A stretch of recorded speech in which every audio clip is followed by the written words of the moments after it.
Good evening, barflies and lounge lizards, and welcome to a brand new show on the channel, where I will basically be discussing new, upcoming, and currently available classic sci-fi and fantasy collectibles. And if you guys dig it, I'll do it again. But the first thing I wanted to talk about was a site called Last Resort Toys. And many of you have probably seen my coverage of the diner space creatures from the late 70s and early 80s. Which was the exposure to many of these sci-fi creatures to me as a child. Well, a company called Last Resort Toys has gotten the license for the diner space creatures, and they've started reproducing the figures in an 8-inch scale. And what's really cool about these is not only they, like I said, 8 inches, they have multiple colors you can choose from, including pink, yellow, green, brown, orange, and even the coolest, glow in the dark. And shockingly, the glow in the dark doesn't cost any extra than any of the others. And these include the Saucermen from Invasion of the Saucermen, the aliens from I Married a Monster from Outer Space, and the underwater creature from Destination Inner Space. Now these do run at about $85, so they're a little pricey, but that's kind of par for the course when it comes to these boutique type toys. But if you follow the site's Instagram, they do occasionally run some really reasonable sales. So yeah, these are just really cool, and I just wanted to point these out because when I covered the diner space creatures in the past, a lot of folks seem to really have good memories of them, and these are quite cool. And next we have Zardoz Speaks to You, How a Classic Movie Was Created. And this is a hardcover book, and basically just a making of and behind the scenes information about the Mankini classic Zardoz, because Zardoz does feature more sweet Mankini action than you can shake a stick at. And according to a little blurb here, it has exclusive interviews, unseen photos, designs, and storyboards. This book tells you everything you ever wanted to know about Zardoz, and probably more. And it's not only, I said hardcover, but it's 456 pages and it's 6x9. And this one runs for $39.99 on monstersinmotion.com and about $55 on Amazon. But with Monsters in Motion's shipping, those would probably even out to be about the same. Now, I did want to go ahead and say that I'm not sponsored by and have no affiliation with any of the sites I'll be discussing today. They're just mostly sites I've used in the past and have good experiences with. Now, if one of them did want to sponsor me, I would sell out in a second.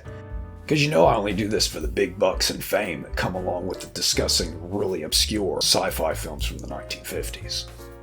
And since we're already talking about Monsters in Motion, I wanted to discuss the Space 1999 Rescue Eagle 10-inch special limited edition die-cast replica. Now this one's a bit more expensive at $189.99, definitely a little more on the high end of collectibles. Now, I thought it was really cool looking, and you just don't get a lot of die-cast collectibles these days. Yeah, I only semi-recently started watching Space 1999, and I've already gotten distracted, but I know a lot of folks here at the snack bar dig it. And speaking of the higher end collectibles, now we have something really cool, and that's the Executive Replicas Classic Robots of Cinema Volume 3 12th Scale Venusian War Robot from Target Earth. And talk about a figure I would absolutely just love to have. This bad boy is 7 inches tall, has articulated arms and feet, movable hands, and LED lights for just that sweet Target Earth action. Now this guy is $249.99 and extremely limited in run. That's a bit rich for my blood, but it's a little known fact that most patrons of the snack bar are not only good looking, but also very wealthy. So maybe you guys will be able to handle this. And if you're just really feeling saucy, there's a version that's $100 more at $349.99 that's a good bit taller. Not quite twice the size, but almost twice the size. Even still, I thought I'd point this out because not only is it cool, it's cool that there's someone out there making such a thing. And jumping back to Monsters in Motion for a moment, I just wanted to point out that now in stock, they have the glow-in-the-dark version of the Fly model kit by Monarch. You know, I have no modeling skills, but I know some folks out there are quite the model makers. So I thought you might dig that. And not only do they have the Fly, but they also have a Conga kit as well. Talk about obscure, but a cool thing to get a model kit of its own, and these both run around $60. which, I mean, if you think about even back in the day with the resin model kits, how expensive they were this much back in the 80s. So I guess that's a fairly fair price for what it is. Alright, now on the music side of things, we have a new CD release from By Soundtracks, and that's the Golden Age of Science Fiction Volume 5, which features music from Invaders from Mars and the Terranauts. Now this is a cool series that's been running through By Soundtracks of just different compilations of classic sci-fi music. And BuySoundtracks.com is a site I can personally account for. I've ordered multiple things from them. I got the Not of This Earth soundtrack as well as the Dinosaur Island. And not only is everything I've gotten been really good audio quality, the packaging is great too. Nice full color CD booklets. These aren't burned off CDRs. These are nice pressed CDs. Definitely recommend that website. Only quibble is the shipping can be a little slow. Expect 2 weeks to a month to get your CD. But other than that, great quality stuff.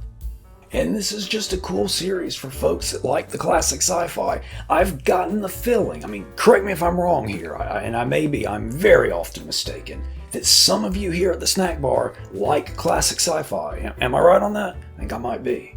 But some of the other volumes include Volume 1, which is Queen of Outer Space and World Without End. Volume 2, The Lost Missile and War of the Satellites. Volume 3, Catwomen of the Moon, Robot Monster, and Devil Girl from Mars. Oh, you want to talk about a fine one there.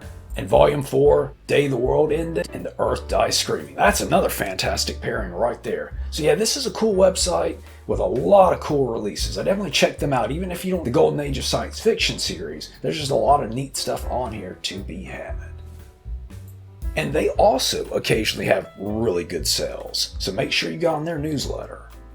Wait, get on their newsletter. Is that right? That's right. See, this is what I get for doing an episode without notes and research. It's just all pure idiocy around here. Pure idiocy.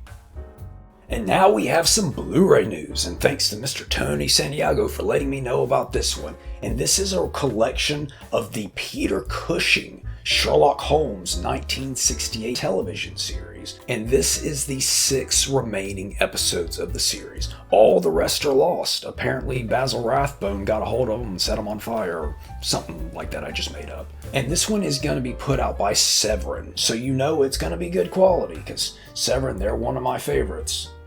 And this isn't exactly sci-fi or fantasy, but I just thought I'd mention it because I know I have some Sherlock Holmes fans out there in the audience. Now for tabletop RPG news, which yeah, I'm going to try to squeeze some of that into these if this becomes a series, because that's definitely a passion of mine and not something I really get to discuss on the channel. But the official role-playing game of Planet of the Apes by Magnetic Press, and though you can no longer back it, there will be a retail version from what I understand. And this one looks great. Excellent presentation. There's a rulebook and a source book, and this will be a D6 system. And just from all my years of playing GURPS, I'm just a sucker for D6 systems. And it's just nice to see Planet of the Apes getting some attention. I think that would be a really fun setting to do some tabletop RPGing in. I definitely plan to pick this one up when it hits retail. I probably should have backed it, but I had just backed the Hell of a Town campaign, and I don't know, something's like, don't back 2 tabletop RPG campaigns in 1 month. I gotta stop listening to voices like that. Now just something I thought was neat that I ran across on Big Bad Toy Store, and that is a rubber ducky of Data and Spot.